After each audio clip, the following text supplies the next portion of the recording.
怎么了？我刚才进来就觉得这个东西有问题。你怎么不早说啊？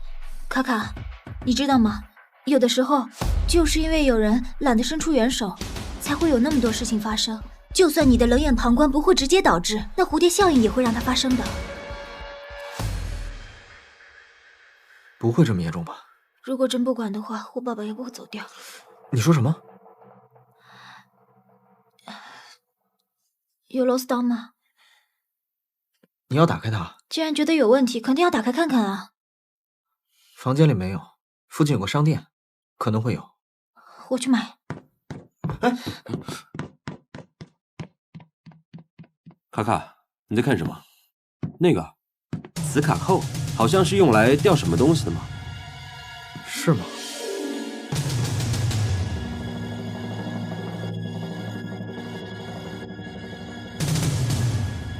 这个跟其他的装修风格也太不一致了。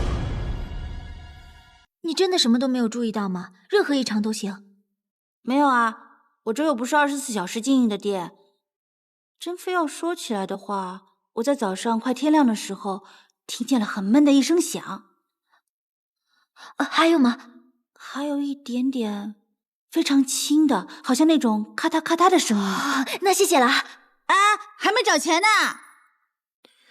早安，谢谢你啊。买点东西而已，没事儿。我不是说这个，我是说你提供的声源的线索应该很管用。我已经拜托大龙哥去查了。话说你之前为什么会注意到这个？因为整个房子的装修都是按照最高标准来的，而且很统一。只有这里的用料很奇怪。这东西是干嘛用的？我也不清楚，应该是什么线路装置，鉴证科会告诉我们的。卡卡，你让我查的东西已经查出来了。怎么样？你们来看一下。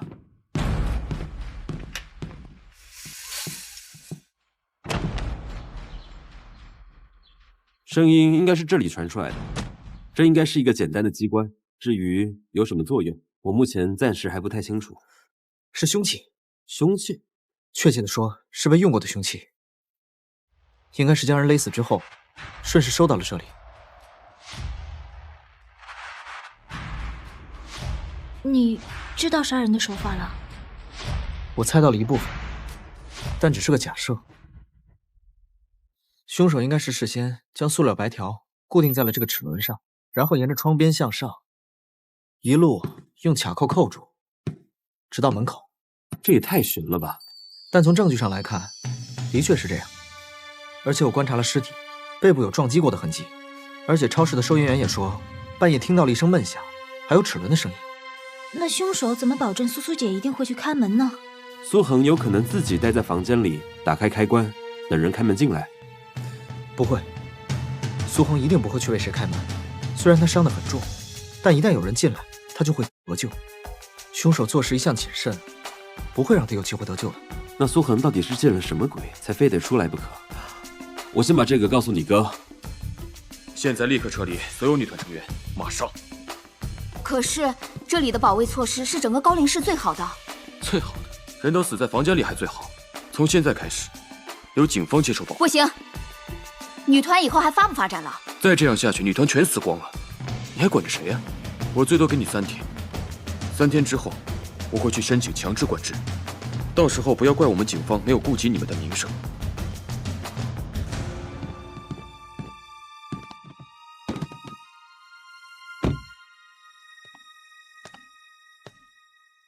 哥，我发现一些线索，想跟你分析一下。这个事情交给我们处理吧，你们先回去休息，多陪陪他。好。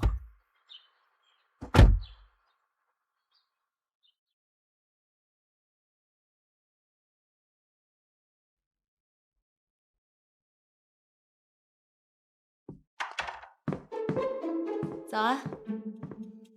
哟，早起还是没睡啊？当然是没睡，怎么会早起呢？我也是。那大侦探们有什么新发现吗？之前在电闸上发现的东西是中央空调线路上的电流更改器，可以进行短距离的无线控制。但是那是大龙哥发短信告诉我们的，除了那个，我们什么线索都没有找到。没关系，破案这种事情不能着急，慢慢来。哎，怎么连这个都找出来了？哦，这个是无意间发现的。那时候早安心脏病恶化，在医院住了半个月，医生说过不移植，可能人就没了。还好我们很幸运，在临界那几天等来了心脏源，这才救回了他。心脏源是突然出现的吗？对，好像是下午过世，当天晚上早安就被推进病房了。那你知道捐赠人是谁吗？这种事情一般是双盲的，我不知道他是谁，他也不知道我是谁。不过我知道他是个男的，因为我在手术室外的时候，依稀听到他们说了 he， 而不是 she。哦，对了，邱子明怎么样了？还混着呢。这怎么会是这么久啊？不知道，伤的根本就不重，按道理来说早就该出院了。但是所有的指标表示的确是昏迷。他真的没有装睡？从医学的角度来说，不可能，除非他是……糟糕，上班要迟到了，大侦探们加油！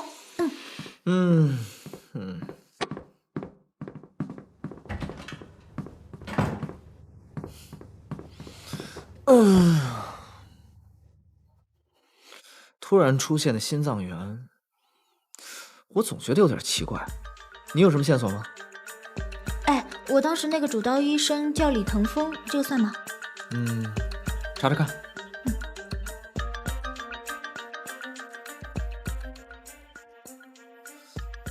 李腾峰，后天你就进行大手术了，可当事人还在美国参加论坛，这不合理啊！你这么说，我倒是想起来了，我准备手术那段时间好像就没有见到过他，但是我手术的确安排的比较突然，可能是我打扰到他了吧。看看还有谁。汪池，我查过第一医院的医生名单，没有汪池这个人。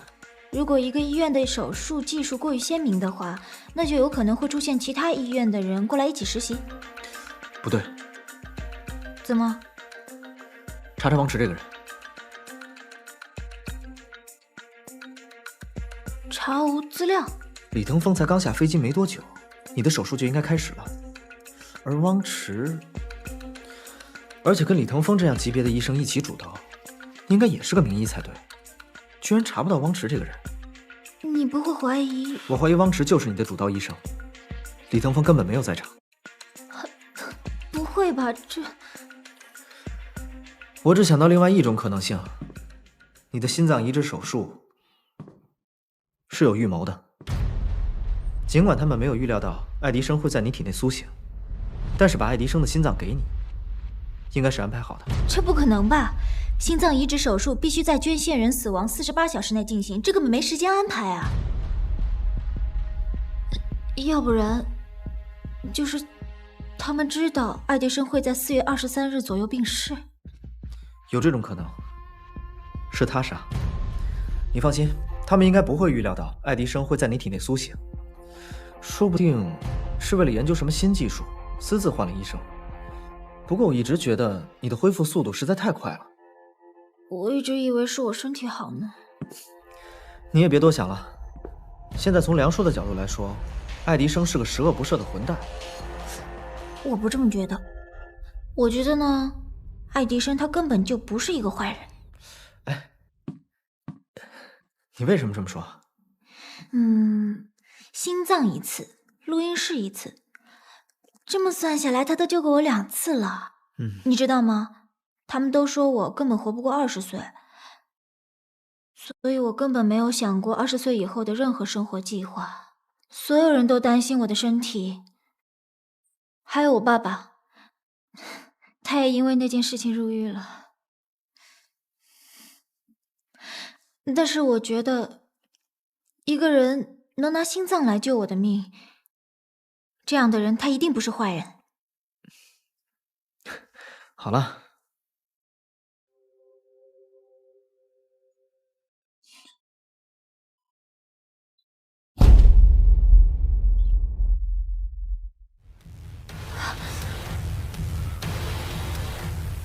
你去哪儿？救人啊！你知道地址吗？地址？他不告诉我们地址吗？他应该是要我们自己找。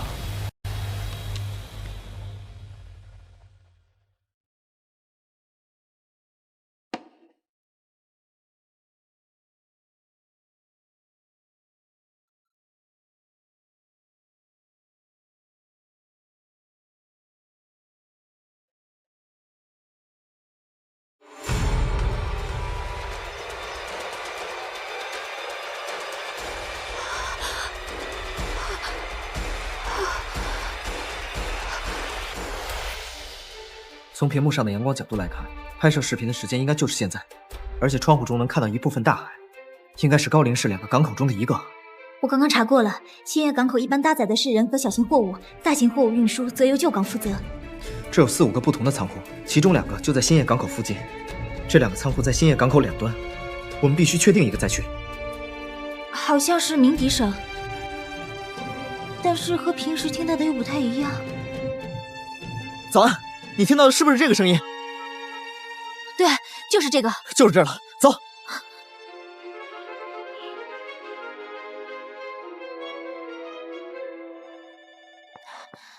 报告米队，有你的访客，这里请。找我什么事？密警部，我今天收到一个讯息，不知道是真的假的，所以就来找你了。给我看看。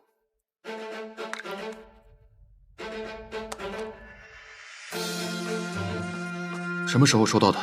就在刚才。拿去给鉴证科看一下这个视频是从哪里拍出来的。是。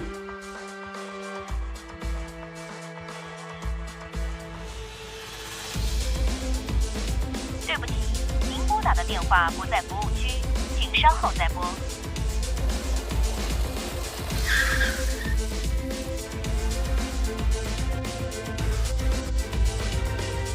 林舒瑶，林舒瑶，林舒瑶，舒瑶，他怎么没反应啊？这锁你能开吗？让开。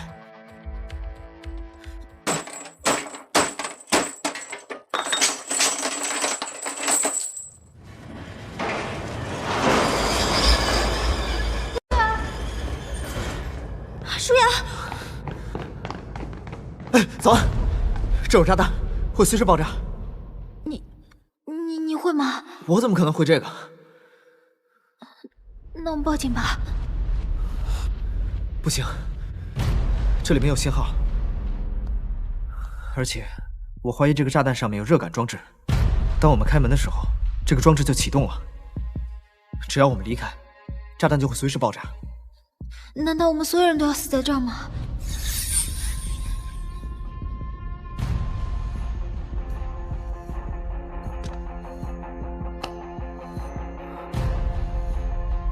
让他试试吧。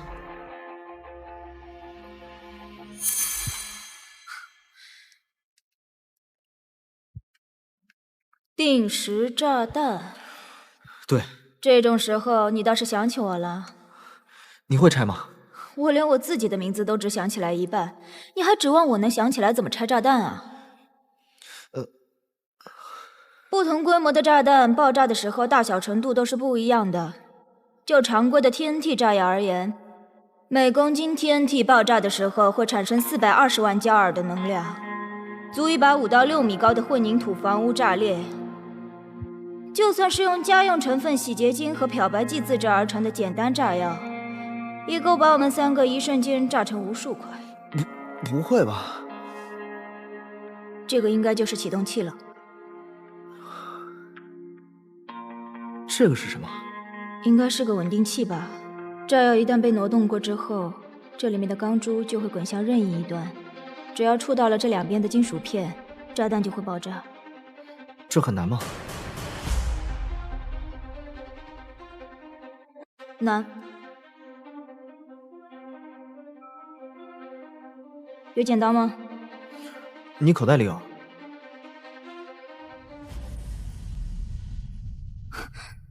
你让一个女孩带这个，骑士做的不到位。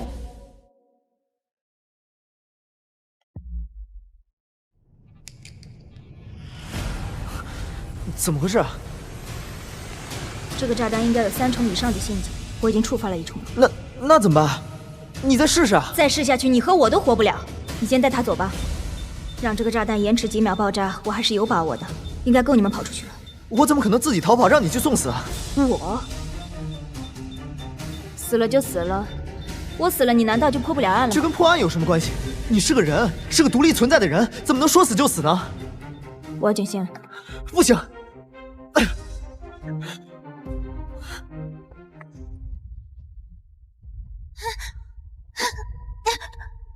救命！这不是在救吗？早安，你来救我了！你什么时候醒的？我刚刚才醒的。不对，你从一开始到现在的呼吸频率没有发生过任何改变。如果你现在是醒的，你刚刚绝对没有昏过去。我没有理由要骗你啊！那你刚刚醒来的时候在看什么？我看余潇对吧？潇潇，你怎么知道余潇会来这里？我是听凶手说的。早安，凶手说要报复女团，把我们所有的人都叫过来。你见到凶手了？我没有，他绑架的时候把我的眼睛蒙起来了，我只听到声音，好像是个年轻的男人，好像也不是很年轻。我可以把我知道的都告诉你们，我们都没法离开这里了。你怎么知道我们逃不出去啊？因为炸弹解不了，就算我们想改变电路，延迟炸弹爆炸的时间也不可能。炸弹一定会爆炸的。你怎么知道不可能？因为他就是装炸弹的人。这个炸弹没有办法移动，而且上面有热感装置，也就是说，装炸弹的凶手也没有办法离开仓库。可他自己也会死在这儿。对，他从一开始就没有想离开这里。他的目的就是想把我们3个一起炸死在这儿。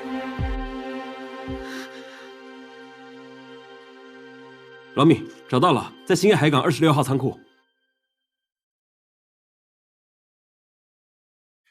一开始我就有些怀疑，施代柔死的那一次，凶手打电话至苏恒房间进行恐吓，但苏恒的房间号码，当时只有你们女团的人才知道吧？那只是一个范围而已，跟我有什么关系啊？苏恒的案件里面，当时他的房间电闸箱里有个信号接收器，那个接收器那么小，范围一定有限。早安跟余潇都在走廊的另一头，而你就住在他的隔壁。可是房间是他自己选的呀。他一个出门都要看黄历的人，想要他住哪个房间也太容易了。你还有什么其他的线索吗？目前来看，就这么多。你要知道，就这么点线索，可是连拘留都没有办法的。信号接收器上有你的指纹。怎么可能？不信的话，警局明天就会出报告，他们的指纹绝对和你的能对上。不可能，我当时明明戴了手套的。我录音了。只有口供是没有用的。不是说了吗？我有你的指纹啊！你给我下套！不对，你是要做伪证？怎么能说是伪证呢？我只不过是把你手套上的指纹粘下来，再粘过去而已。这么轻松的事情，你就在警局等我的好消息吧。小泽，我没想到你居然会……他教我的。尼卡卡，我的确是忽略了你的存在。你从小就一直在夏早安身边帮着他，我早就该都料到了。像你这么聪明，我迟早会被发现。看来你是承认了。承认了又怎么样？过不多久，炸弹就会爆炸。等一下，我们都得一起死。还没有结束，余潇不是还没来吗？他在接收到你的信息之后就没有过来，多半是去警局了。报警？就算过来了，顶多也只是多几个人陪葬而已。你就不怕死吗？怕死？我从加入 AU 女团等的就是这么一天，我庆祝都来不及呢。我为什么要怕？那你就这样放过余潇了？我的确不能放过他。不过，我又不是自己一个人，不是还有邱子明吗？果然，他是你的帮凶。答对了，但你们又能怎么样？他马上就要被无罪释放了，你觉得他还会帮你吗？他是我姐姐的粉丝。早安，你也肯定见过几个愿意为你疯狂卖命的狂热粉丝吧？你刚刚说你姐姐傅小静吗？没错。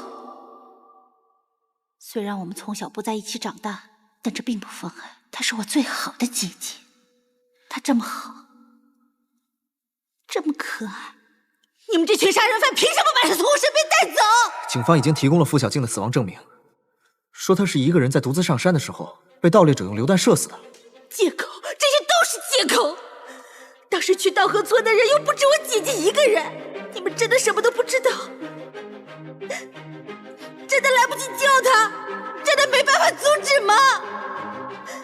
尸体是第2天找到的。第2天？你们要真想找她的话，她不可能会死。所以，你想让女团的所有人都死？我就是要你们死，你们一个个死，全都得死！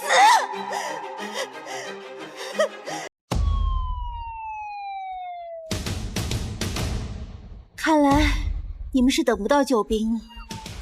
我说米卡卡，如果你从那么早就开始怀疑我，为什么还要来这个房间呢？不如让我自己在这里待着就算了。凶手应该交给司法机关进行处置。你被枪决，属于判刑。但如果你一个人死在这里，就是另一场凶杀案。这有什么区别吗？没有人有滥用私刑的权利。这个世界需要遵守法律。现在没什么法律可循了，你快走吧，我来陪这个疯子就好。不行，我不能丢下你。随你便吧，反正没多少时间了。你刚跟我说，这个炸弹有3重陷阱，根本拆不开。对。虽然我不会拆炸弹，但我愿意赌一把。你要是赌输了呢？赌输了的话，我们的尸体会被炸到房间的各个角落，分也分不清是谁，就让家属来领骨灰了。那还是合葬吧，免得1人1万怪怪的。好。你就这么信任他？相信自己的同伴很奇怪吗？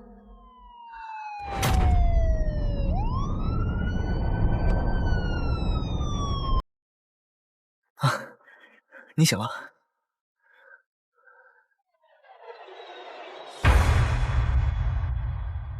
把现场封锁起来，里面再搜一次，都仔细一点。是。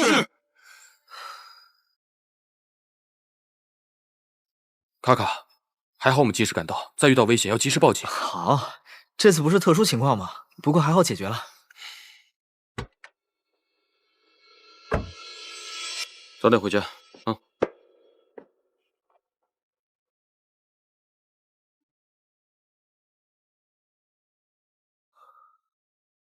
不过我总觉得有一点奇怪。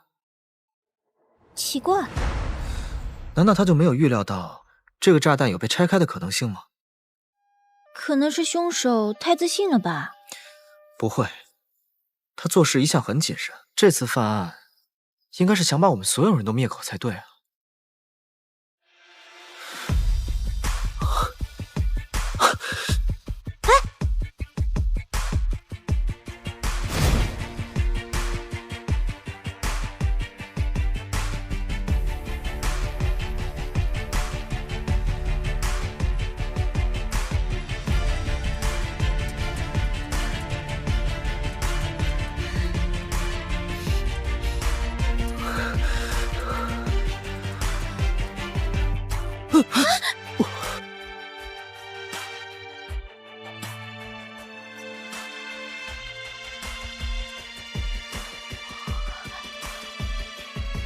太可怕了！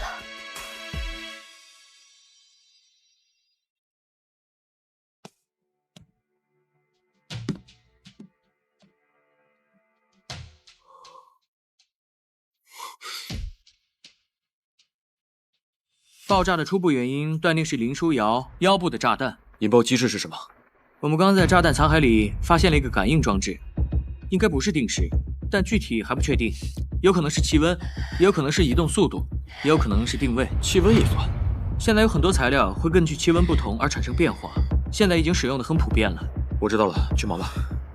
气温，就是气温。早安，怎么了？跟我去趟训练基地，走。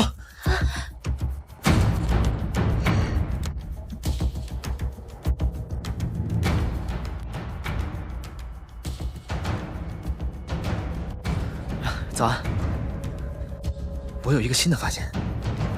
啊？你怎么了？所以你说的新发现是什么？在那儿。你动它干嘛？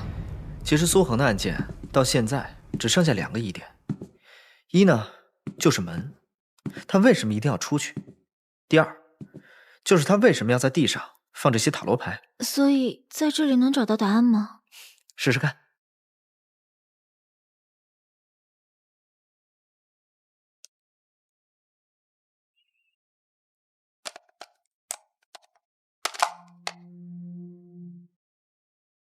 怎么回事啊？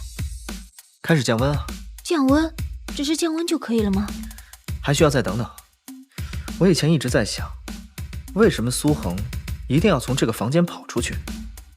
那你想出来了吗？其实问题很简单，就是让苏恒害怕，让他觉得这个房间不安全。因为房间里面太害怕了，所以才会想都不想就往外跑。真聪明。还有呢，就是这个塔罗牌，一看就是被凶手调过包的，每一张都是死神。我想凶手的目的就是为了让苏恒在给自己占卜的时候看到这些死神感到害怕，而苏恒呢，摆这些塔罗牌阵，可能就是为了安抚自己的心情吧。所以苏苏姐当时到底经历了什么？应该很快就知道了。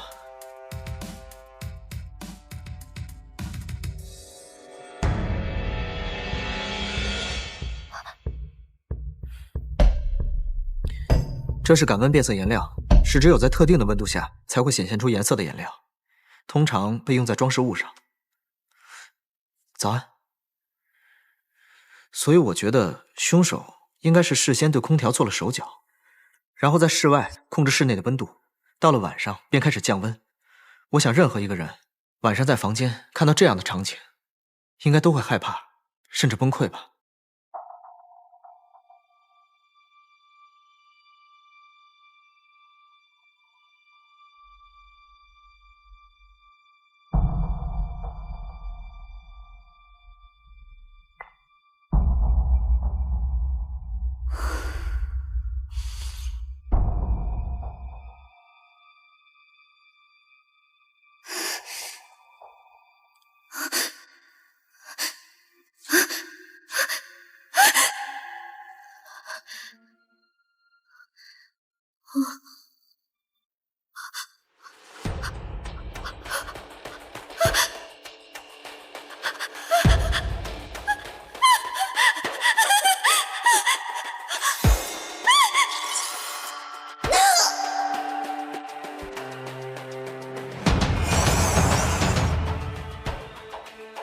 你试想一下，换做任何一个人，连续3天都发生这样的事情，精神不出问题才怪。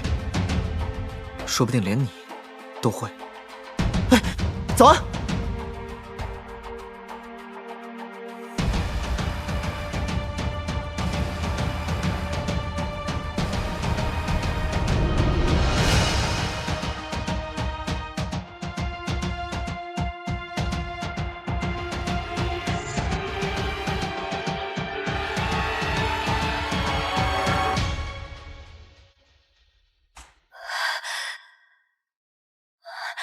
夏早安。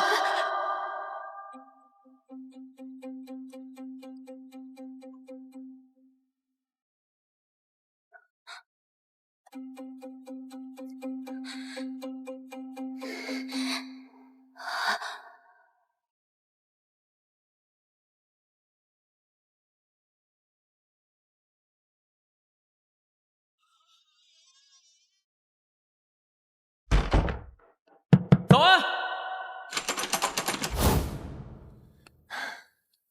别看了，很没用。你说他一个人躲到房间里去了？意识空间很模糊，刚才在他小时候的一个房间，我怎么叫他都不出来。那这怎么办啊？强行把他拽出来。不行。那就只能是帮他把问题解决了。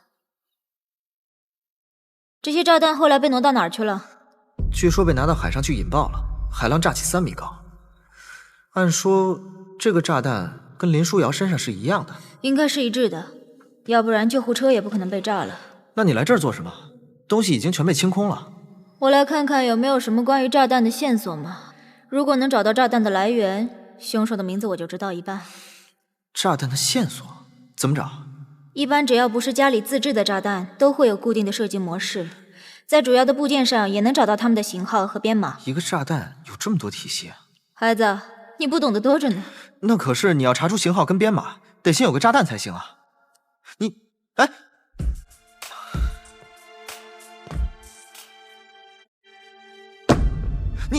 你什么时候藏了一个炸弹？拆弹之后，警察来之前。可是这……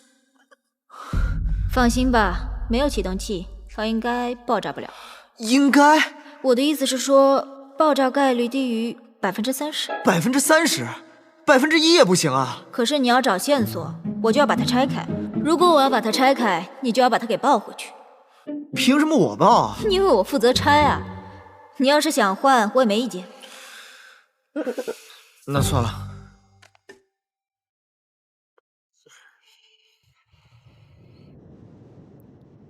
哎，那个是什么？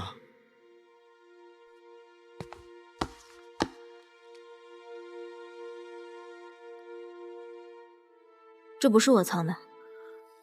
信号屏蔽仪？好像是，但哪里又不太一样。我说那天来仓库手机没有信号。拿回去一起看看。哎，这个不能放早安家，我家也不行。那放哪儿？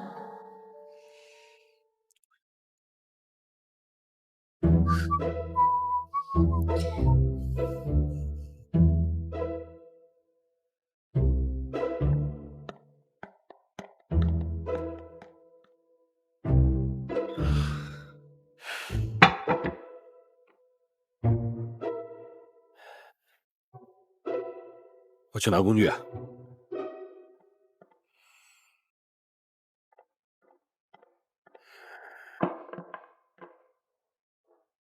哎，不许你做任何伤害我女神的事情，还有不许你做任何危险的事情，明白吗？明白。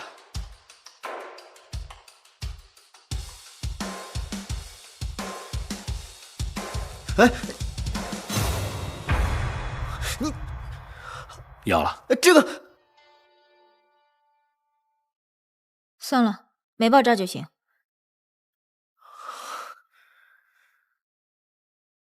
现在我们从源头上解决问题。我能帮上什么吗？你买保险了吗？我不记得我哥有没有给我买。那你回家吧。啊？这个会把我炸死吗？不是你，是我们。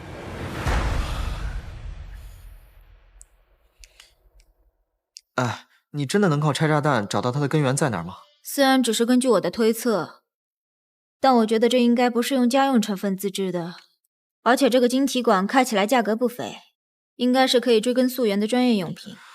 那到底是谁会给他这个东西？你不是说他有个帮手吗？邱子明。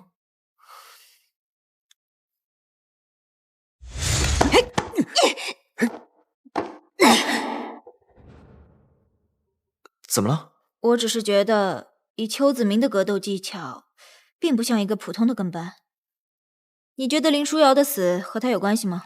他俩不可能没有关系。我甚至认为邱子明才是那个最危险的人。你要从他查起。但是从目前来看，和邱子明唯一有关联的人也只有林书瑶了。如果我们能有他们互相联系的细节的话，应该能有不少线索。他们两个，一个偶像明星，一个电路工人，怎么会有联系啊？你不能这么想。如果让我去选一个能为傅小静去死的人，我会从他的狂热粉丝中筛选。狂热粉丝？这个你就问对人了。贴吧微博官方论坛，狂热粉肯定天天在这种地方刷帖。那具体都有谁？你能查到吗？这个嘛，我不太清楚，我又不粉团。不过，我能帮你按论坛发帖量查查看。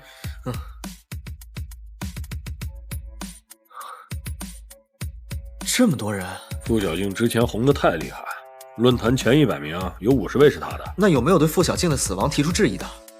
或者是那种发帖特别积极的人？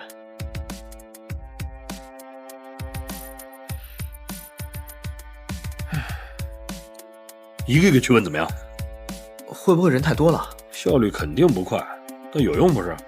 如果你能弄到他的 IP 地址，我肯定能更快。家庭地址也行。家庭地址？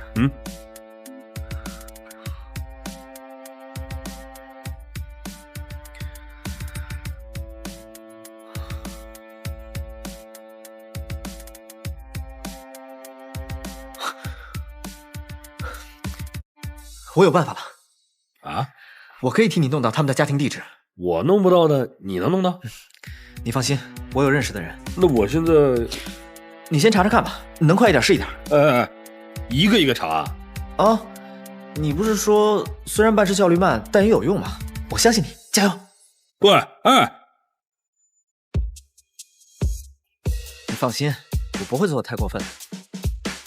学长，想吓死谁啊？你在干嘛？什么叫我在干嘛？你有看到我在干嘛吗？报告学长，没有，有没有？没有。那还不赶快走！可以点节日套餐的外卖吗？哦，有的，请问要送哪个地方啊？溪水巷23号。你好，为你送餐。莲花路安和公园7号。哇，谁送的？曲秋巷221号。不好意思，先生，不管我怎么敲门，都没人在家，我实在是送不到了。那这就给你了。啊？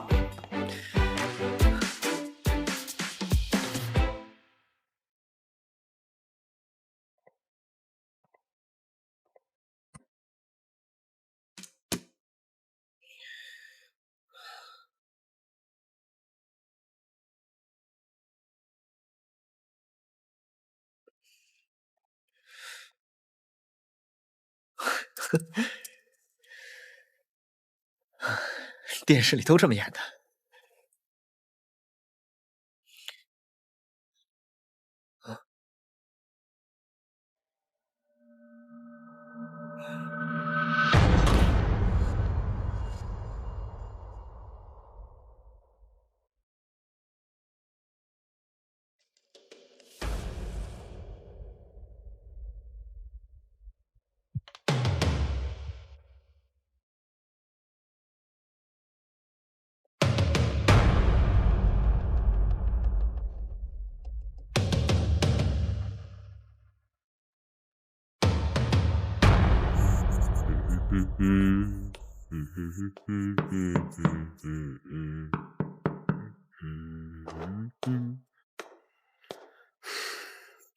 这么多人，你要我怎么看？女神，你有什么事吗？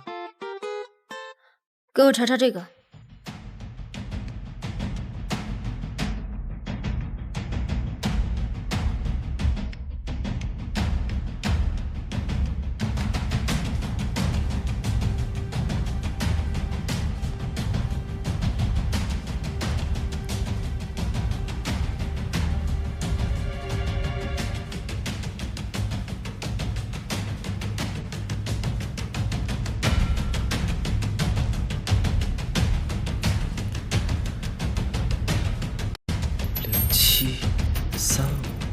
07354217。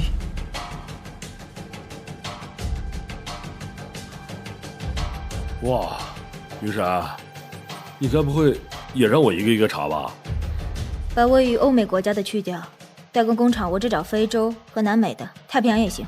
干嘛？你真要做非法企业啊？于神，你说话怎么那么啰嗦？这个国家，我记得从前年就开始在打仗，怎么这个公司还在生产东西啊？查查这个公司这2年的营业额。哇！我要一份这个公司所有高层名单和这2年的财务报表。高层名单这没问题啊，可是财务报表……制造图纸的话也给我1份。喂，女神，我不做非法生意的。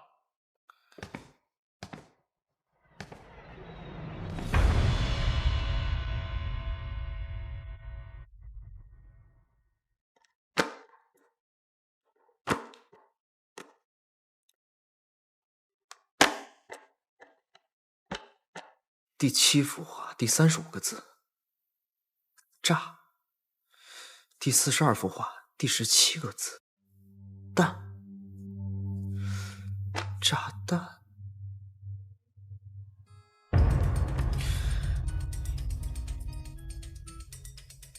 喂，查的怎么样了？差不多了。赶紧回来，我有事跟你说。好。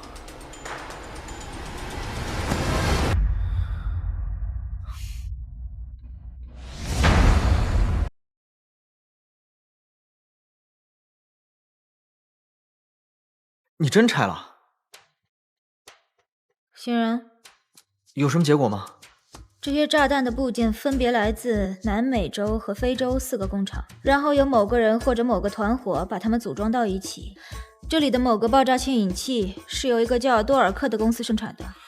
那地方不是早因为打仗经济崩溃了吗？所以我让梁叔查了一下那个公司的高层名单和财务报表，结果呢？没查到。这个公司的规模虽然很小，在市面上也没有什么说得过去的往来生意，但是他们对个人信息保密极其严格。最后只查到了这个艾利卡拉克尔。怎么了？看下一页。死了？一个公司不可能由一个死人管理啊。现在有很多大型的非法犯罪机构都会采取这种方式，把领头的弄死，然后找一个幽灵代替掌权。你刚刚说犯罪机构？对，一个非常庞大的机构，再查下去可能会有危险，所以我就停止追踪了。这么庞大的集团，为什么要针对几个女孩啊？米卡卡，有一点我必须提醒你，夏早安并不是你想象中的那种普通女孩，她是一个国民级的偶像，带来的经济效益是上千万甚至是过亿的。现在他们的死亡对民众造成了极大的恐慌，经济损失也是难以估计的。可是这么做也太引人注目了吧？我们都知道，一个案件的社会关注度越大，它的破案率就越高，除非有什么非杀不可的理由，不然一个集团不可能做这种自取灭亡的事情。我倒认为更像是个人的行为，集团可能并不知道邱子明真正想做什么。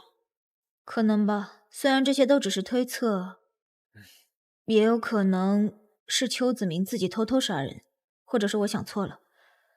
不过我这边的线索就这么多了，你那边呢？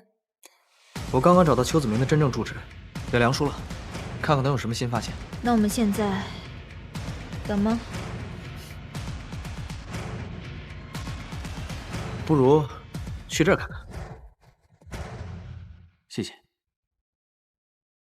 哎，不好意思啊，我们展览结束了，请下周再来吧。这个展览是有时限的吗？你没看我们的介绍吗？我们第4世界画廊主要展出是新人作品，甚至学生作品，每个礼拜都会做更新。周一是我们的休馆日，请下周再来吧。多看一眼都不行吗？这是规则，是明星也不行。这里的话，剩下的我全买了，谢谢。什么？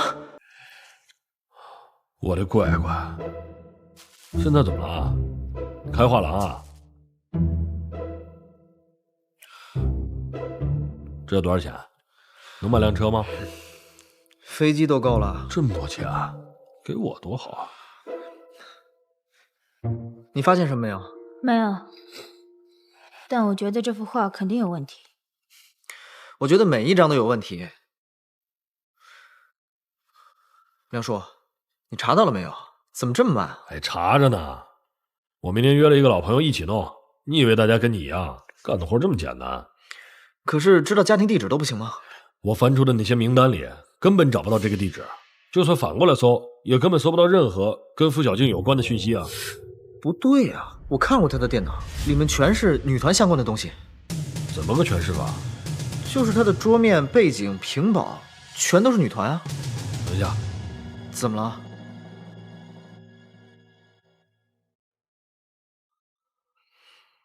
你看这个，嗯，理工科男生的桌面就要像艺术类女生的化妆台，干干净净、整整齐齐的。这是你桌面啊？嘿嘿，早安呢？嗯，嘿，真有意思。像我们就会把文件夹藏在这种地方，怎么可能放在桌面上？那你的意思是，邱子明是故意给他们看到的？正确。这么说的话，他早就准备好了。那其他的线索都是假的？嗯，我知道了，怎么了？怎么？这幅画其实是一串密码，这些数字均匀分布在几个地方。如果能将它们像网格一样分割成横竖线段的话，那么这些数字应该会对应着某些字。梁叔，你有没有透明的白纸？有。但是我们还需要一个能对照的蓝本。应该是这个。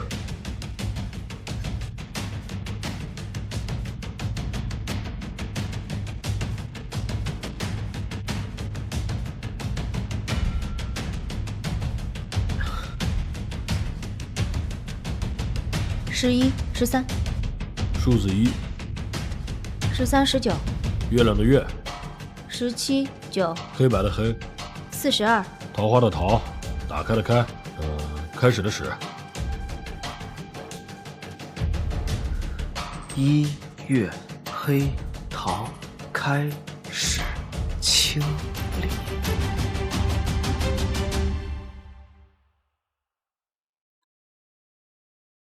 你是因为这个视频而感觉到焦虑、惶恐，所以打算继续接受治疗，是吗？是的。但我实在看不出这个视频有什么问题。你愿意告诉我你的感受吗？医生，你可不可以保证不把我说的话告诉任何人？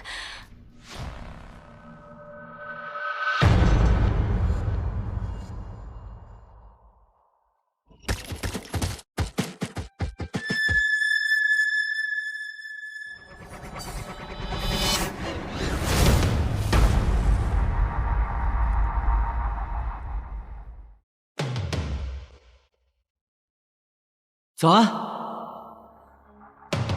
谢谢你救了我。你在这里做什么？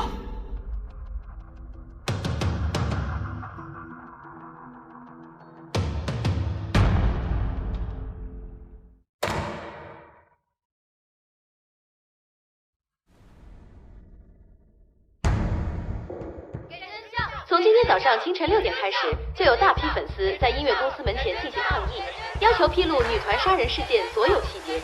有人指出，该案件与当年付小静意外死亡案件有关，希望警方能够重新彻查此案。姑姑，早安怎么样了？还在睡觉，醒了应该就没问题了。我想他应该是精神压力太大导致的免疫系统紊乱。这2天我帮他请了假，让他好好休息一下。但如果之后还有问题的话，可能就需要精神科医生的介入了。怎么会这么严重啊？精神疾病这种事可大可小，但不能等出了问题再想解决方案。他跟我说早安做梦。什么？哦，没事，等他睡醒了再说吧。姑姑，那张照片是？这是早安小时候和他爸爸在老家的合影。早安跟他爸感情很深，如果不是他爸出事的话，早安也不会是现在这样，什么事都自己扛着。夏祖叔叔，我记得是因为什么事情坐牢了是吧？早安妈妈很早就因心脏病过世了，所以我表哥一个人把她养大。但是在早安12岁那年，突然心脏病恶化，我哥为了筹集手术费，脑袋一热，抢劫了一家银行，15万的手术费虽然交上了，但我哥也把他自己送进了监狱。当年他被判了死刑，一直在等待上诉，可是就快到核准年限了，他应该也是为了早安着想吧，一直想断绝父女关系。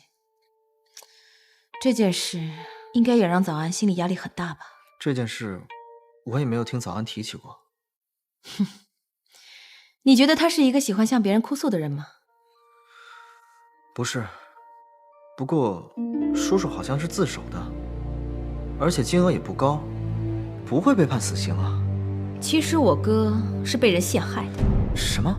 我哥从来没想过要抢银行，他虽然缺钱，但到底还是一个守法公民啊。突然有一天，有人找上门来，极力怂恿他参与抢劫。他一个什么都不懂的人，就只负责开车和打杂。可是那些人却联合起来，把所有的证据都指向我哥，说他才是犯罪主谋，还诬陷他杀害了一名警察。死刑的最高上诉期是8年，这样算起来的话，应该还有2年可以翻案。可是寻找翻案线索却是难上加难。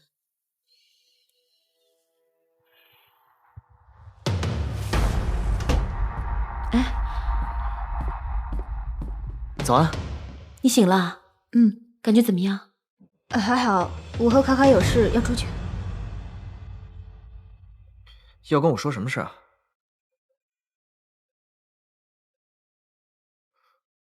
这不是那天看过了吗？怎么？我可以说我在看到这句话之后想起了很多东西，但是我必须从头说起。说吧。你知道 ICIA 吗？国际重案调查联盟是一个由主流国家组成，但是不被政府公开承认的特殊组织，坐落于瑞士洛桑，长期游走在法律边缘，执行特殊任务。虽然饱受争议，但是一直在逮捕重刑罪犯，做出了突出贡献。懂得还挺多。哪个男人没有做过几年英雄梦啊？我还想过加入 FBI 呢。FBI 可没 ICIA 有意思。哎，你什么意思啊？我2009年入职 FBI， 3年后被引入 ICIA， 担任特别调查员。跨国特工、国际刑警，我随你怎么想。总之就是负责调查大型跨国犯罪集团的人。你不信？如果你身边有一个失忆的人，对你说他是007，你信吗？那你说我哪学来的拆炸弹？商场顶楼的补习班吗？好吧，我只是暂时不能接受。我在 ICIA 执行任务的时候用过它。那你怀疑这是 ICIA 的人？不可能。ICIA 虽然全都是疯子，但他们不可能犯罪，尤其是犯罪对象还是一群女孩。那究竟是谁会接触这种东西？扑克牌。扑克牌是什么？这是一个组织，所有成员都会以扑克牌的花色作为代号，所以他们称为扑克牌组织。关于这个组织的具体情况，我还没有想起来，但是有一点我可以肯定，他们的庞大程度你难以想象。你的意思是，这一切的幕后主使都是扑克牌组织？那林书瑶和邱子明，谁是这个组织的人？我已经检查过了，林书瑶身上的炸弹是靠电波引爆，一旦连接上手机上的信号，它就会在规定的时间内爆炸，而那个信号屏蔽仪它在打开的时候会激活林书瑶身上的那颗小型炸弹，同时也能屏蔽电波的发射。不过一旦林书瑶离开了控制范围，那个炸弹就会开始计时，并在规定时间内爆炸。你的意思是邱子明那个维修工？扑克牌组织的成员遍地都是，涉及范围也很广。这样想的话，邱子明能弄到炸弹并且肆无忌惮的犯罪也不是不可能。照你这么说的话，邱子明这么厉害，怎么还会受到林书瑶的控制呢？等一下，这个和夏佐叔叔的情况有点相似。早安的爸爸？对，我听早安的姑姑跟我讲，夏佐叔叔在为了给早安做手术筹钱的时候，被怂恿参与了一场抢劫。虽然只是个开车的、打杂的，但是却被真正的凶手陷害成了主谋、杀人犯。那照你这么说，邱子明就是主犯。但我们需要证据。我查到了。哎，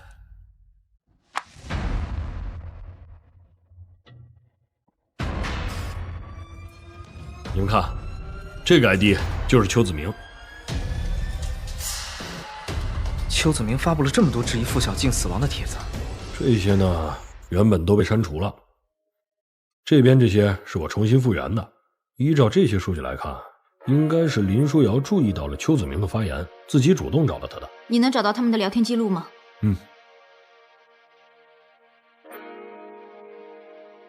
在这里。你觉得傅小庆的死有问题？当然，你也这么觉得吗？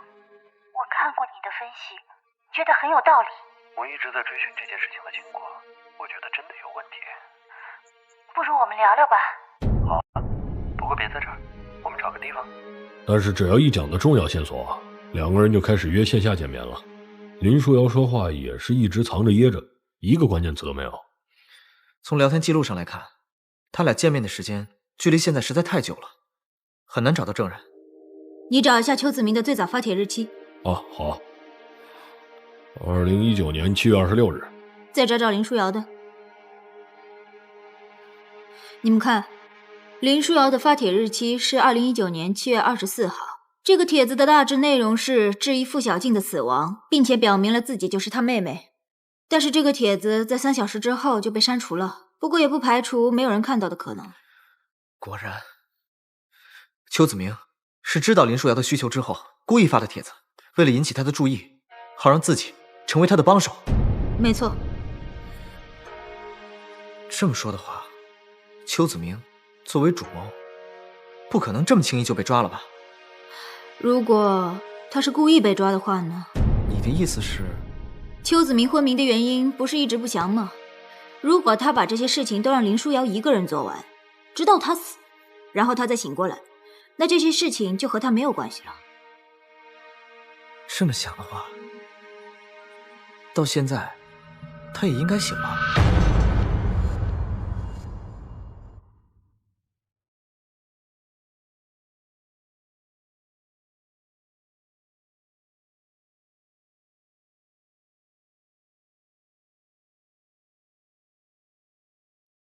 到底发生什么事情啊？为什么警察都来这里了？你说呢？那些事儿我真的是什么都不知道。当时我正在修通风管，我只记得我打开了盖子，后面的事情我就都不记得了。你杀了人还想狡辩？什么？你怎么会这么认为呢？我只是个维修工，我在公司修东西都不可以吗？你说我杀人，证据呢？指纹、痕迹、DNA， 或者有人看到我也可以吧？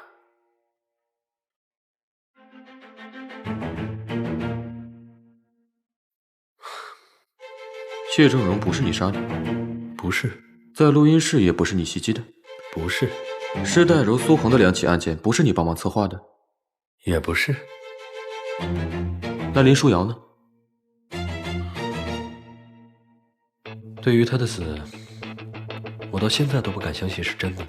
你可别忘了，林书瑶被绑架的时候，夏早安和米卡卡在场，他们是有录音的。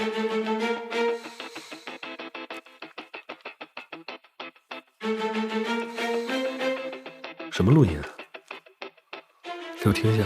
录音是证物，想要听啊？欢迎啊，跟我回警局。我怕你们根本就没有什么录音吧？想抓我回警局，刑讯逼供。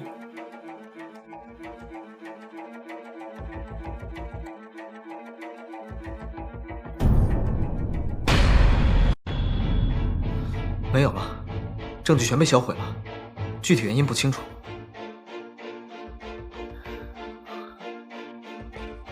你这边怎么样？不行，都被删除干净了，包括前2天找到的林书瑶和邱子明的聊天记录。为了安全起见，我已经全部断开了链接，还好没有被追踪到。怎么样？录音呢？没有就不要装了。就算他只是个从犯，你也不能让他就这么跑了吧？我知道了，但没有证据，我们连拘留他48个小时都做不到。他家肯定有线索，可是他一点犯罪痕迹都没有，下不了搜查令，这是规矩。我们一定要按规矩来吗？不照规矩，跟他有什么两样？我们有资格抓他吗？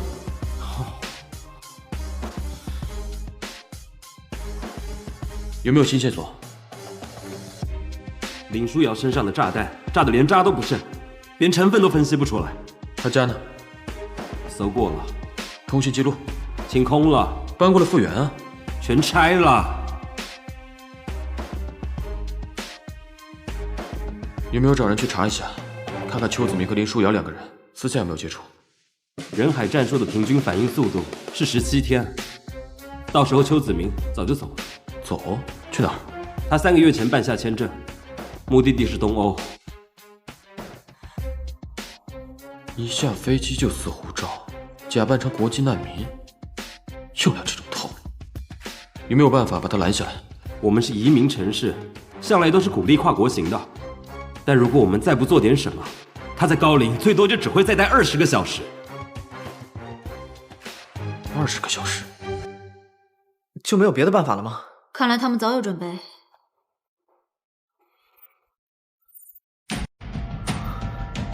看来我有点发现了，有删除档的痕迹。能恢复吗？那当然。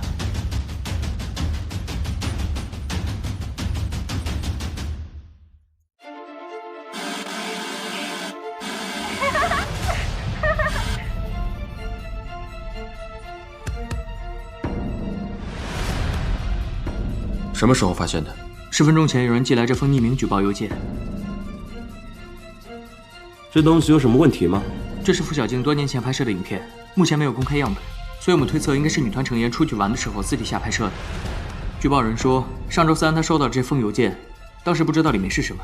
当他发现是 AO 女团前成员的时候，选择将这封邮件寄给警方。举报人是谁？怎么会收到这种东西？对方不愿意透露姓名，但他邮箱账号是2515。女团几个人的邮箱账号分别是2511到2514，还有林书瑶的是2516，所以我们推测是寄错给他的。寄错？怎么可能？寄错就寄错，重点是寄件人是谁？他寄这个东西是要干嘛？寄给女团？恐吓吗？先这么认为吧。能查到寄件人吗？举报人给我提供了一串 IP 地址，我们简单查了一下，最后锁定对象是邱子明。机票已经安排好了，签证也已经处理完了。那就行了。邱子明先生，刚才我们收到了一封邮件，有人匿名举报你借过付小静的视频给其他女团成员，这个你不会否认吧？我承认，我以前是付小静的粉丝，但是不对。什么不对？不对，这不可能的。我是病人，你们不能把我带走。哎，毕竟不，我记得病人是可以申请就医的。好啊，没关系，你可以继续住在这里，只是你得带上这个。邱子明已经被警方逮捕了。嘿嘿，对我怎么说？邱子明有个律师帮他申请就医，现在关在病房里，恐吓也就算是个刑事拘留，2、3天就出来了。才3天，那怎么行？我们起码要帮助警方争取一些时间，这样警方才有机会寻找新的线索逮捕他。你在做什么？我们开始找新的线索。我已经找到了。我刚刚查了一下邱子明3年前到高陵市的生活情况和工作，发现自从他来到高陵市之后，就一直居住在中和巷的一个居民楼里。2019年3月份的时候，房租虽然没有到期，但是却突然消失不见了。消失了？突然消失，又突然出现，你觉得在这中间会发生什么呢？身份替换。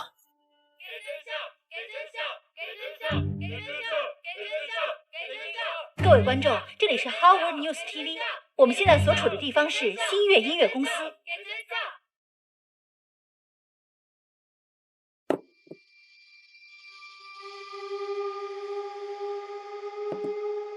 这样一个备受关注的团体，在收到杀人预告的情况下遭到连续杀害，这样我们普通人的安全又该如何保证呢？报告，进来。事情怎么样了？那个律师很聪明，说话滴水不漏。现在只有行政拘留这样的罪名才能困住邱子明，也才3天，我们只剩下55个小时了。我说的不是这个，是你说的那个什么发布会。哦，市政厅捎来口信，明确建议我们局里要办个新闻发布会，交代一下案件进展。安抚人心。难道不能交给公关发言人去弄吗？局长说了，现在整个高陵市都对这起案件非常关注，我觉得我们还是要正式出面，给民众一个交代吧。这是我们警察应尽的责任和义务。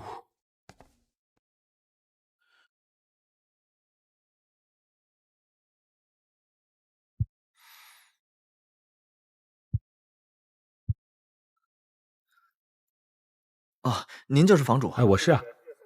你们叫我来干什么？租房子的家伙出事了。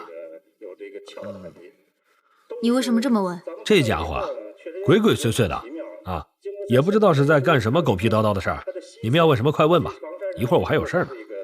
房子租出去多久了？这有3年了。这期间你有没有来过？我总共就来了2次。这第一次啊是签合同啊，这第2次呢，他给我打电话说什么他旅游去了，钥匙搞丢了啊，让我拿证件来给他拆锁开门。拆锁开门啊？你看，就这一圈锁呀，我找人来开了1天呢，在窗户上也没少打锁。除了这些，还有其他疑点吗？那可多了。他旅游走的时候啊，浴室水龙头他也没关，下水道还堵了，这脏水漫了一屋子。哎呀，我还给他贴了300块钱水钱呢。您刚刚说他的水管堵了？我找了个疏通的师傅来啊，一看，哎，不仅是堵了，水管还裂了一块。这后来啊，他们从里边捞出来一大堆这个黏糊吧唧的东西，也不知道是什么，那臭的呀，真是。还有其他细节吗？想到了，在师傅他那个修水管的时候啊，让根针给扎了一下。一根针啊？长什么样子？大概就是3到5公分这么长。这么长？给真相，余潇出来！给真相，余潇出来！这是余潇家已经被围满了。给真相，余潇出来！给真相，给真相，余潇出来！给真相，余潇出来！天上神明啊，让哈姆雷特清醒过来吧！上帝造了一张脸给你，你们又自己另外造了一张，掩饰媚行，营声浪气，卖弄你们不懂事的风骚。算了吧，我也不敢再领教了。他已使我发狂，多么高贵的一颗心，就这样陨落。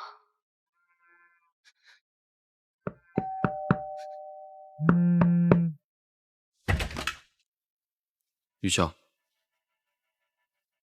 没进步来，有什么事吗？现在过来，没有打扰吧？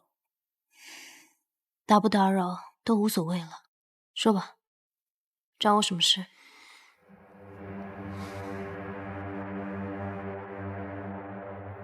我们是来救你的。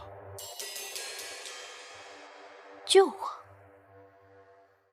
据我了解，你很喜欢喝酒，但现在家里没有任何一罐含酒精的饮料，而且你手上还有自残后的包扎，显示着你有非常强烈的自杀倾向。这跟案子有什么关系？你真的觉得凶手会让你成为唯一的幸存者吗？你什么意思？他希望你死，而且是跟他无关的自杀。如果你不说出真相，没人知道当年到底发生了什么。我们都知道付小静的死跟你无关，你真的要帮别人隐瞒到底，然后自己走向死亡吗？明天下午要召开新闻发布会了，我希望你尽早跟我说出实情。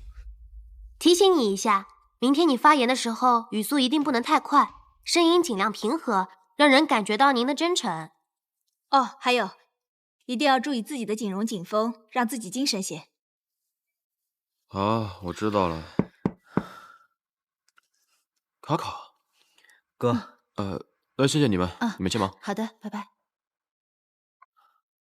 你怎么来了？听说你要召开发布会，一定要去吗？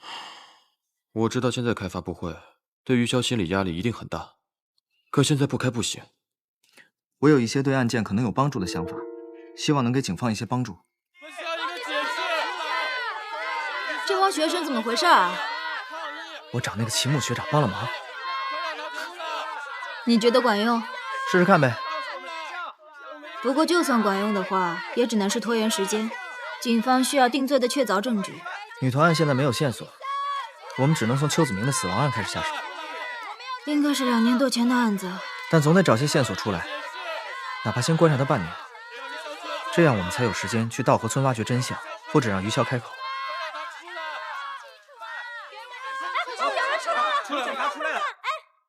现在是个合适的时间，走吧。首先，我对于警方迟迟未能破案，导致女团成员施代柔、苏恒、林书瑶3位成员死亡，深感歉意。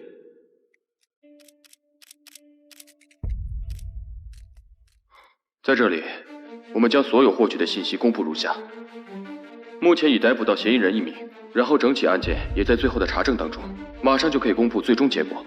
案件的起因明确指向1年前付小静死亡事件，是由付小静周边人员因为仇恨对女团进行的报复仇杀。请问付小静的死亡事件已经断定不是意外了吗？是的，不是意外。那这个嫌疑人是谁？现在整个案件还在查证当中，目前我们还没有一个足以定罪的人。他是谁？给真相！给真相！给真相！给真相！给真相！给真相！给真相！给真相！给真相！嫌疑人不代表是犯人。请正面回答我的问题。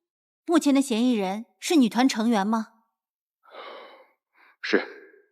是于潇吗？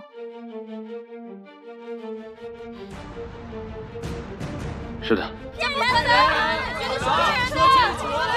真是他！今天的新闻发布会到此为止，谢谢大家参与。不要走啊！不要走啊！讲清楚啊！别走啊！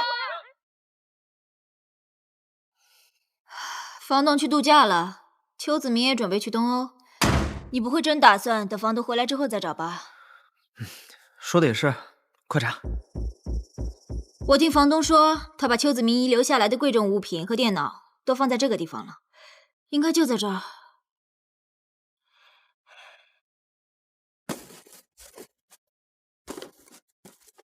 在这儿。哎，需不需要破解密码什么的？找梁叔。这种事情就不用麻烦他了。这个你也会？查到什么没有？都是一些小说、漫画还有游戏什么的。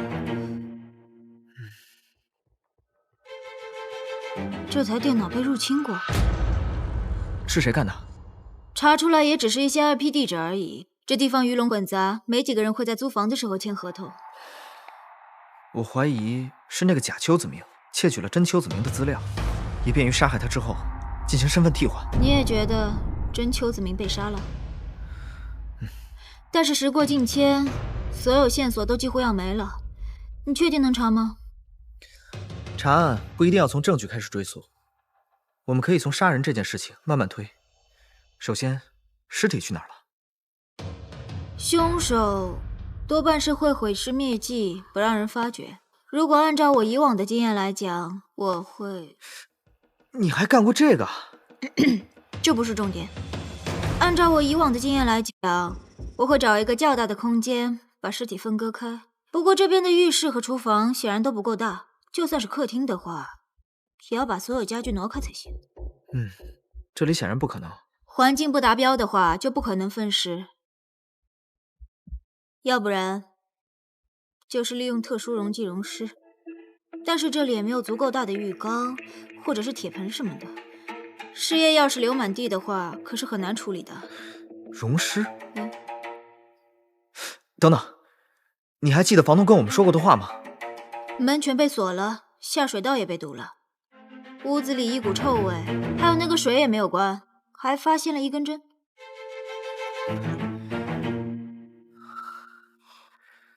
果然，跟我想的一样。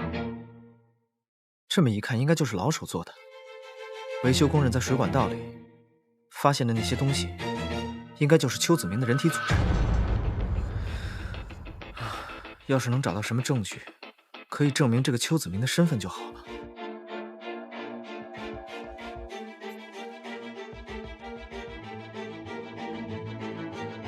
喂。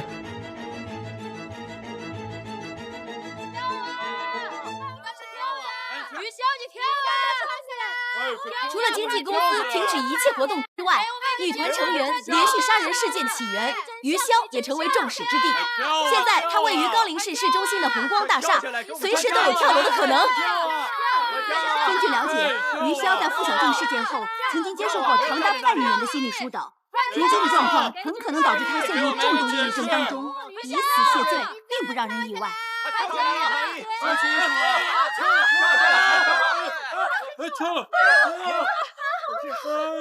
让开一下，让开一下，让开！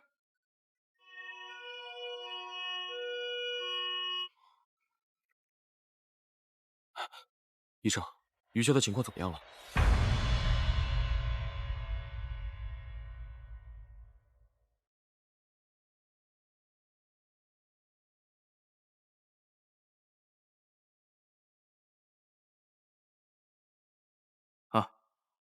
进去吧。邱先生，您的晚餐。谢谢。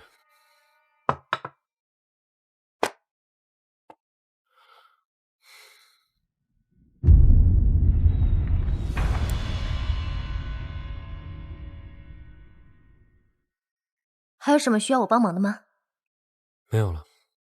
好。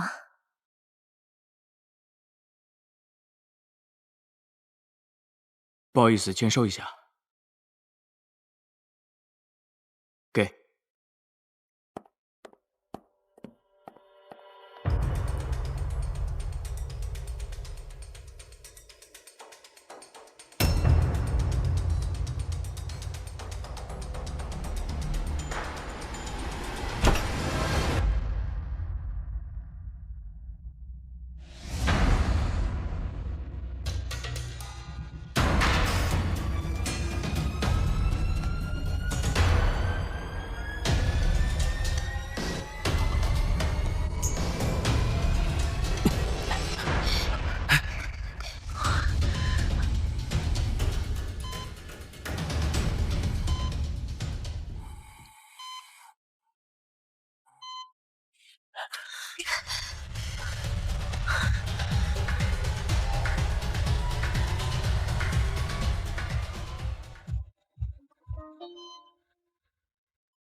你们想演到什么时候啊？钓鱼执法，想骗我杀人未遂啊？这样做不太好吧？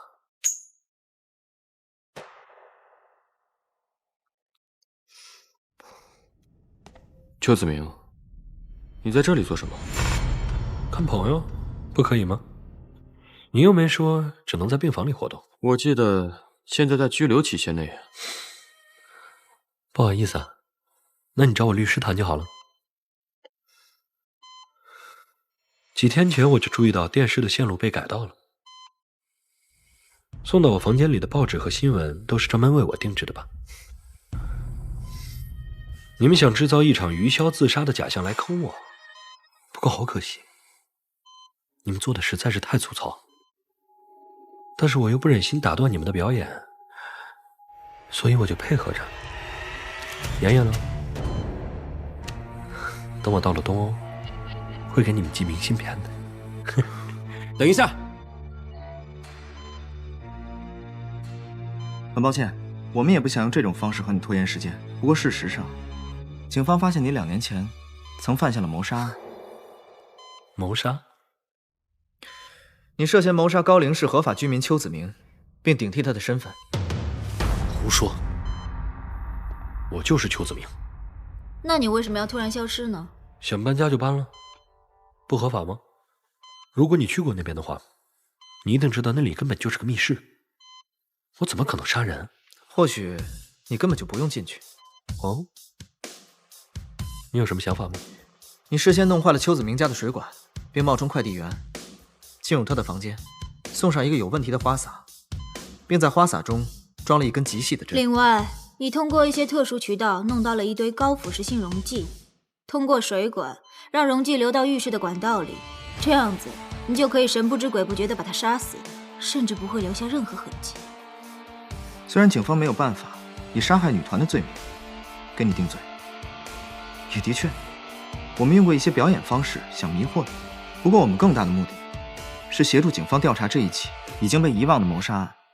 邱先生，像你这种只会用犯罪解决问题的人，我还是第一次见。我想请问你，做这么多事，就不怕露出一点蛛丝马迹吗？你们有证据吗？这是我们刚刚做的笔迹鉴定。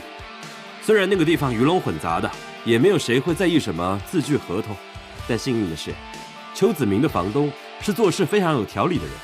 邱子明跟他签过租房合同，当然就会留下邱子明他本人的亲笔签名。这是我的字迹啊！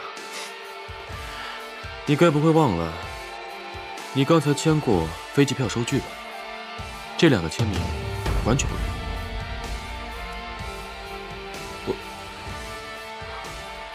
我要找律师。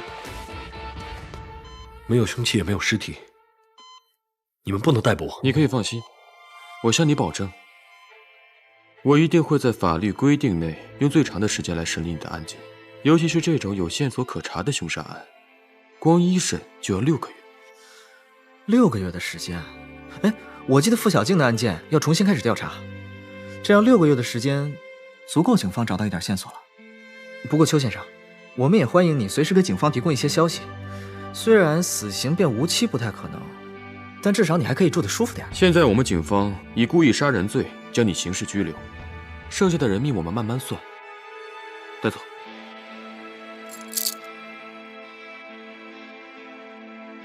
哎，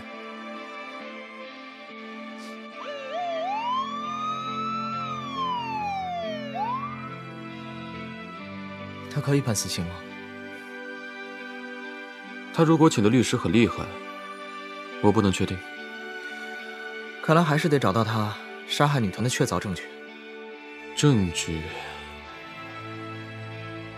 不过还好，于潇他提供了一个线索，他说在稻河村东丘谷有个山洞。山洞？哪个山洞啊？别想套我话，这件事你就别管了。早安呢？他呀，估计是太累了吧，刚才随便躺在一间空房间里面就睡着了。也是，他应该放松一下了，解开了心头大事。你去陪陪他吧。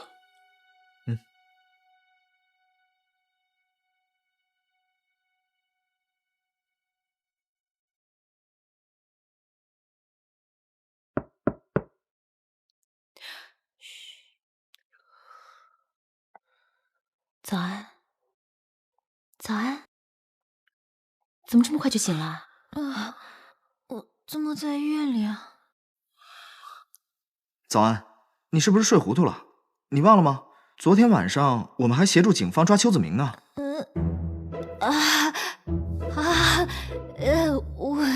我睡糊涂了。哎，我怎么做梦梦到了什么？我和你花了一大笔钱买了一堆什么破油画？哎，什么情况啊？是吗？我手机拿过来。快点。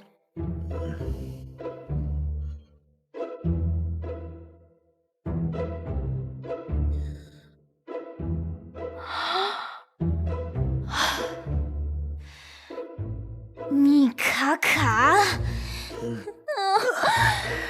我还是睡过去吧，我不想面对现实。邱子明虽然被扣押了，不过我们还没有掌握足够的犯罪证据。你有什么打算？邱子明自从进了警局开始，无论我们问什么，他都不说。到目前为止，我们还没有弄清楚他的作案动机。的确，他明显不是因为仇恨而对女团下手，也不像是被雇佣去杀人的。你有什么明确的方向了吗？目前整起案件都在围绕着一个关键人物付小静，而以我的探查，当年他的死因尚有可疑之处，所以我打算从他当年出事的地方稻河村风景区，尤其是东丘谷一带查起。有道理，批准行动。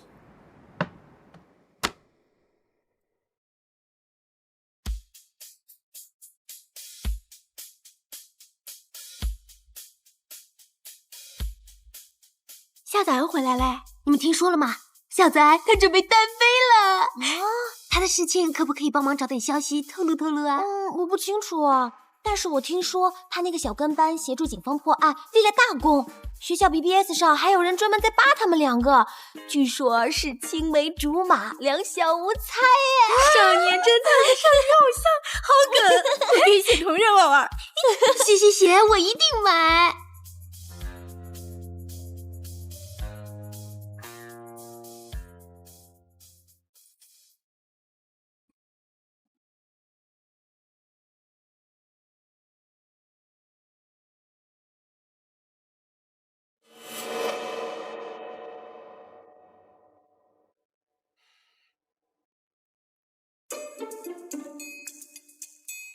哎呦，米卡卡你！不好意思啊，我是让你来捉贼的，不是让你来做贼的。捉贼的就得比做贼的更像贼才行。走，你给我讲讲，你侦查到什么了？我在这里待了4小时16分钟，目前发现了5个打小抄作弊的，6个早恋的，3个单相思，还有1个劈腿出轨的。小偷倒是没发现。我说这都什么年代了，偷手机的遍地都是，真没见过偷书的。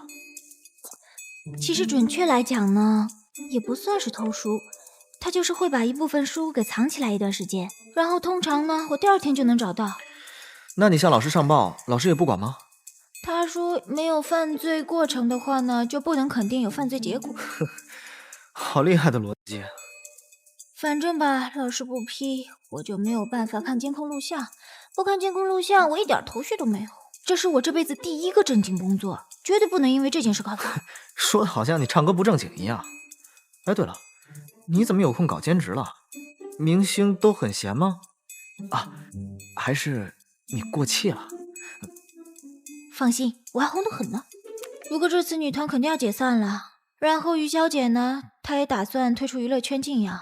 我的话就计划单飞。不过公司现在所有人员都还没到齐，我的通告就先都放停了。但是想想也是啊，我在高龄居然待了这么久，还没好好上过课呢。也是，好好上学吧。哎，你看看，又来了。这是不是被谁借走了？谁会借这种书啊？毛裤编织80法。你之前丢的也是这种书？盗窃这种事多半是为了得到利益。如果他在这件事情上没有得到任何金钱利益的话，那就是有别的事情所图。图什么？目前来看的话，就是图你的关注呗。那我也没关注到他。关注可能不是对人，也有可能是对这件事。哎，你还记得你之前丢书的位置吗？跟我来。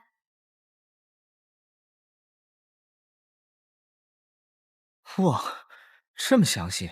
发生案件的时候呢，整理线索和保护现场一样重要。厉害厉害，这是一道谜题啊！谜题？这小偷给你出了一道谜题。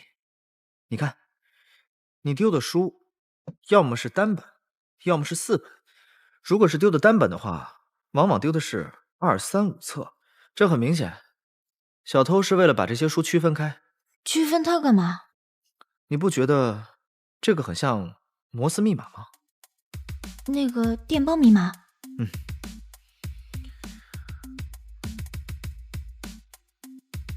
单本代表点，多本代表横。它的意思就是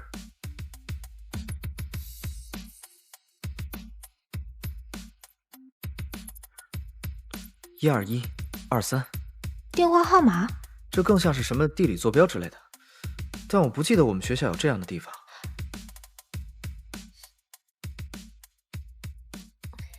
看看这个，我前几天整理的时候发现的。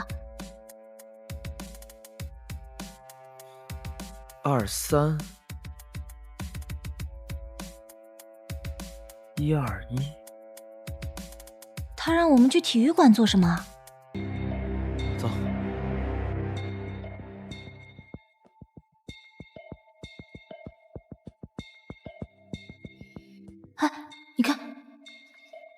闭馆停休。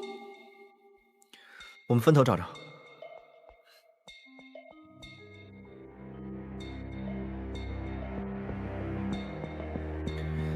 你发现什么了吗？没有。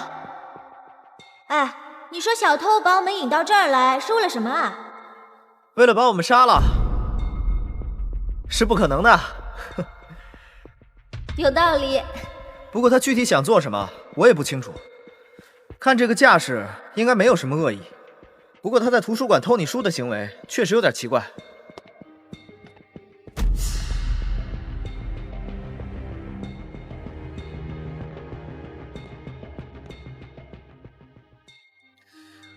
即使对于君主，研究学问的道路也是没有捷径的。阿基米德，你念什么呢？来看看。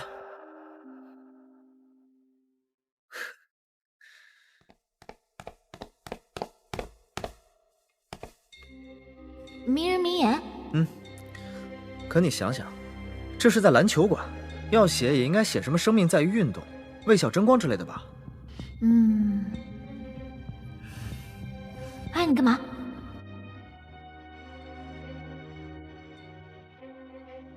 这个胶带还很新，这个镜子和标语应该是这2天装上去的。这一看就是出题人给我们留下的下一个线索。出题，好端端出什么题啊？等我抓到他，一定把他狠狠揍一顿。给你投一票。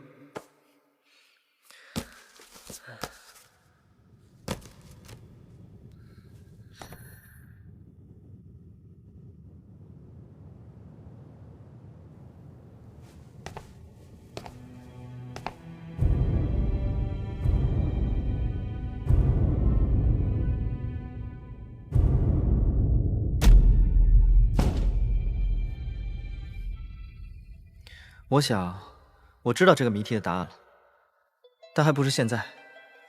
我们先回家吧，晚上再来。晚上？晚上来干嘛？抓小偷。逗你的，走吧。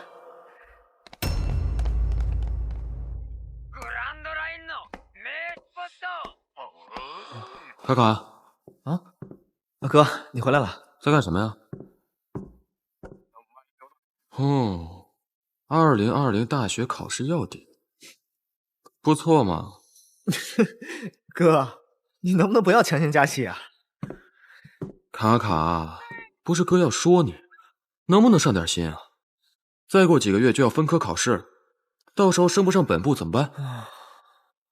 那我考点什么呢？计算机、数学、物理。早安，他想让我考刑侦，这不适合你吧？好像是不太适合。不过鉴于早安引起麻烦的能力，你说我要不要学点什么跟运动相关的，顺便锻炼锻炼身体？说的也是。我也觉得你应该好好锻炼一下自己的身体了。毕竟身为一个男人，最重要的就是保护好自己最心爱的女人。哥，这种台词你也说得出口？这是经典名句。而且话说回来，你不觉得她的安全应该由你来保护吗？可高陵市也就近10年才发生这么一起连环杀人案吧？早安他又不是柯南，走到哪儿死到哪儿。我没说他是早安啊。我先回去了。哎，干嘛卡卡？你不要害羞嘛。原来是这样啊！哎，要不要让我帮你转达一下情愫啊？你能不能不要添乱？我哥明显是在套我话。一个大男人这么八卦，我告诉你啊，早上每天给你2个小时，不是让你问我这个问题的。好，今天呢，除了我们做推理练习，也想跟你聊点别的。什么？你还记得那个扑克牌组织吗？你怀疑这件事情是扑克牌组织做的？一般情况下，学校是不会阻止你的调查的。对此不上心的老师被故意清空的体育馆，你不觉得奇怪吗？你这么一说，确实有点奇怪。晚上我去吧。可早安他的……我把他2天的作业都写完了。你这也太拼了吧！这是我的一种直觉，可能也是我想多了吧。好吧，我理解你。只不过你不要跟我哥似的，动不动就我有一个直觉。我有一个直觉。我看到喽。你想多了。干坏事啊！好了，不逗你了，跟你说正事。刚才我跟大龙哥通了个电话，他跟我说，邱子明对道河村有所忌讳，所以我有一个直觉，道河村一定可以找到邱子明杀害女团的犯罪线索。你说的是傅小静发生意外的道河村？对。可那个道河村属于风景区，过2天就是元旦，你现在去会不会人太杂了？这种事情晚了就来不及了，而且我跟局长申请过了，明天就出发。那你打算去几天？最快2天，最慢1个礼拜。你就在家等我好消息。带手电筒了吗？带了。你带了什么？紫外线灯。你带这个干嘛？进去就知道了。哎，对了，先把名言牌撕了。啊？去。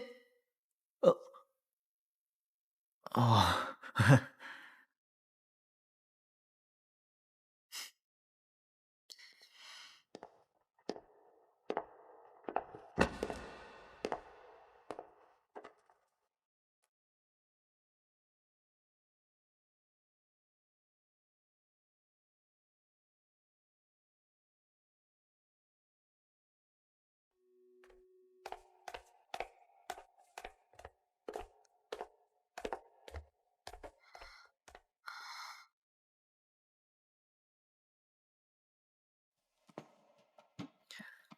开始吧。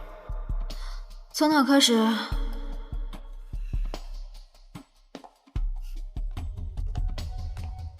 从这里照下阿基米德镜子。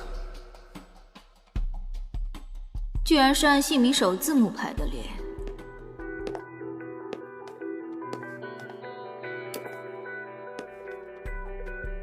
这是什么？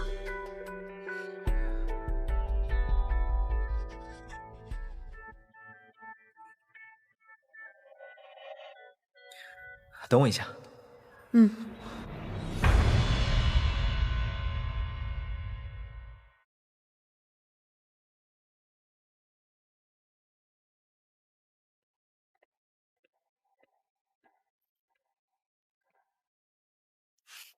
可以过来了。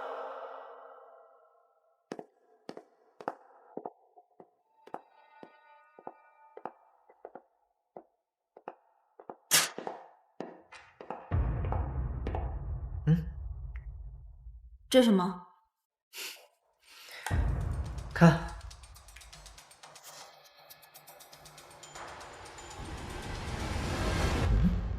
23日。啊，就今天。你能不能别那么笨了？很显然，人家是在跟踪你。你是说他冲着我来的？应该是吧。没谁会指望夏早安能解开这些谜题。而且，如果真的是针对夏早安的话，我们的状况会更危险。不过，你从哪知道要带紫外线灯这个线索？我没有看到任何提示。侦探呢，虽然有的时候需要一些运气和直觉，但是更重要的是有过人的推理能力。哎，但最终还是要……还是抄答案了。哎。现成的线索放在这儿，总能不用吧？这么简单的线索，应该不是扑克牌的。那你猜出来是谁了吗？不知道。已经7点半了，再不去就来不及了。哦。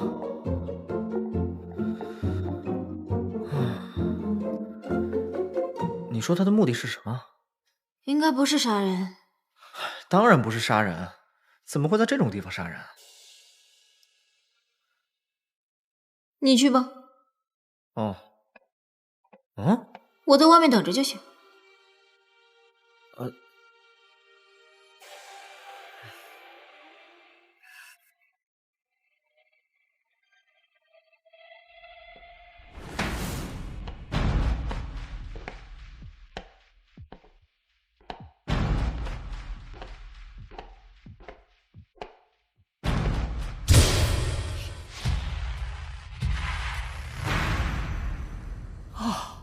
你是时光之外的时光，即使天空倾塌，我也要看见你的微笑；而我是世界之上的世界，即使大海干枯，我也会守护你的未来。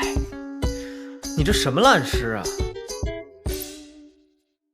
为什么是你啊？早安呢？早安他在……米卡卡，为什么到哪里都有你？你要撵早安到什么时候？大哥，我跟早安真的不是你想的那样的关系。你要是真心喜欢他，我帮你叫他。说谎！我一看就知道你说谎。自从我开始注意早安之后，你们每天都待在一起。别以为我不知道，你要趁我不备的时候，将他一举拿下。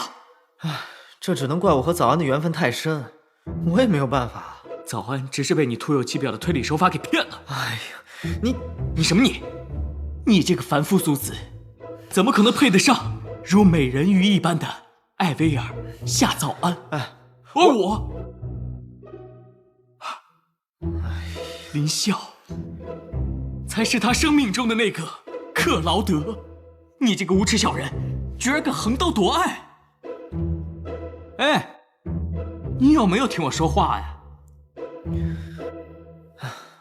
我去给你叫早安。啊？什么？等着我。我不知道从何说起。那就别说了。刚才的开场其实是想献给你的。那首诗你觉得怎么样？我自己写的。烂。那花呢？臭。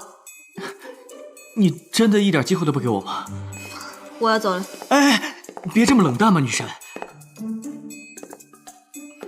难不成你真的喜欢那穷小子？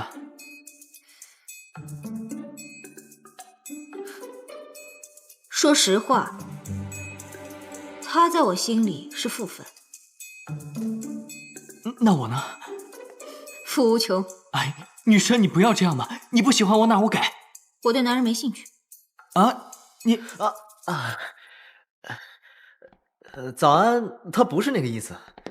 哎，你想想，他是偶像明星，而且马上就要考试了，怎么想都不能谈恋爱是吧？好像有点道理啊。而且他作为公众人物，万一被狗仔跟拍了，事业就全毁了。不对，你是不是想劝我放弃，然后自己趁虚而入？我？随你怎么说吧。米卡卡，我接受你的挑战。最后得到夏早安心的人，一定是我。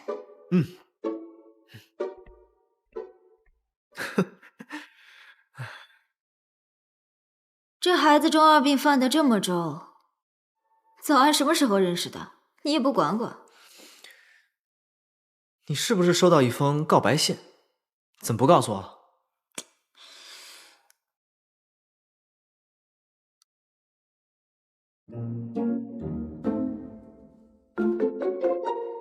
昨天有个人向少年侦探告白，好浪漫哦！哪个女生啊？这么大胆？我怎么听说是个男生啊？还歪歪了一下。真的假的呀？听说好像就是那个出了名的富家大少爷林啸，高陵大学图书馆就是他爸捐的。是假的吧？那少年侦探和霸道总裁天生一对哎！怎么了？感冒了？没有，就是有点痒痒。哥，你这次出去一定要小心啊！放心吧。我们就只是便衣去打听几个消息，很快就回来。那这段时间就麻烦早安照顾你了。没问题，我保证一定把他照顾的滴水不漏。哎，这成语不是这么用的。好了，那我们出发了。走了，哥保重。你也保重。